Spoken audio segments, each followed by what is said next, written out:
நீங்கள் இசிஇ அதாவது பிஏ இருக்கலாம் இல்லை பிடெக்கில் இருக்கலாம். நீங்கள் இசிஇ கம்ப்ளீட் பண்ணியிருக்கீங்க அப்படின்னா உங்களுக்கு பேங்க்கில் வந்து இந்த மாதிரியான ஒரு போஸ்டிங் வந்து அவைலபிளாக இருக்குது.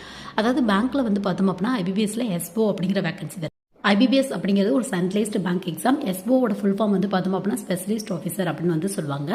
ஸோ இது கீழே வந்து பார்த்தோம் அப்படின்னா உங்களுக்கு வந்து ஐடி ஆஃபீஸர் அப்படிங்கிற வேகன்சி வருது. இந்த போஸ்டிங்கை பார்த்து இது வந்து சிஎஸ்சி முடிச்சவங்களுக்கான போஸ்டிங், ஐடி முடிச்சவங்களுக்கான போஸ்டிங் அப்படின்னு சொல்லி வந்து நம்ம அவாய்ட் பண்ணியிருப்போம்.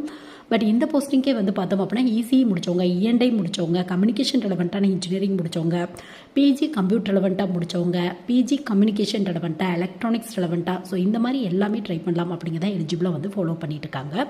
ஸோ இசிஇ முடிச்சிருக்கீங்க அப்படின்னா பேங்க்கில் வந்து ஒரு அசிஸ்டன்ட் மேனேஜருக்கு ஈக்குவலான போஸ்டிங் வேணும் அப்படின்னா கண்டிப்பாக இந்த போஸ்டிங் வந்து ட்ரை பண்ணி பாருங்கள். பட் என்ன அப்படின்னு பார்த்தோம் அப்படின்னா மெயின் எக்ஸாமோட சிலபஸில் ஃபுல் அண்ட் ஃபுல் கம்ப்யூட்டர் ரெலவெண்ட்டான டாப்பிக்கில் தான் கொஸ்டின் கேட்பாங்க.